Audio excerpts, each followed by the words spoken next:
നഹ്മദുഹു വനുസല്ലി അലാ റസൂലിഹിൽ കരീം. അമ്മാ ബഅദ്. രാജ്യത്തിന് നൊമ്പരമായ മറ്റൊരു ദുരന്തം കൂടി. ഇന്ത്യയുടെ ഹൃദയത്തിൽ മുറിവേറ്റ വിമാന അപകടം. അഹമ്മദാബാദ് വിമാന അപകടത്തിൽ വിമാനത്തിലുള്ള 240 പരം ആളുകൾ മരണപ്പെട്ടു എന്ന വാർത്ത പുറത്തു വരുമ്പോൾ എങ്ങനെ നമുക്ക് ദുഃഖിക്കാതിരിക്കാൻ കഴിയും? നമ്മുടെ സഹോദര സഹോദരിമാർ വിട പറഞ്ഞു.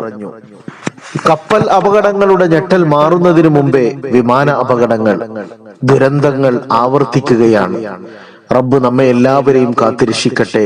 പ്രകൃതി ദുരന്തങ്ങളും അപകട നിരക്കുകളും അപകട മരണങ്ങളും അധികരിക്കുമ്പോൾ ഈ ഒരു കാലഘട്ടത്തിൽ നാം ശ്രദ്ധയോടുകൂടി തന്നെ ജീവിക്കണം, യാത്രകൾ ചെയ്യണം. പ്രകൃതി ദുരന്തങ്ങളും അപകട നിരക്കുകളും അധികരിച്ചു വരുന്ന ഈ കാലത്ത് നാം ശ്രദ്ധയോടുകൂടി തന്നെ യാത്രകൾ ചെയ്യണം. അതേപോലെ ആത്മാർത്ഥമായി സർവശക്തനായ ദൈവത്തോട് നാം ആത്മാർത്ഥമായി തന്നെ പ്രാർത്ഥിക്കണം. വഅലല്ലാഹി ഫല്യതവക്കലിൽ മുഅ്മിനൂൻ. എല്ലാ ദുരന്തങ്ങളിൽ നിന്നും അള്ളാഹു നമ്മെയും ലോകരെയും കാത്തിരക്ഷിക്കുമാറാകട്ടെ.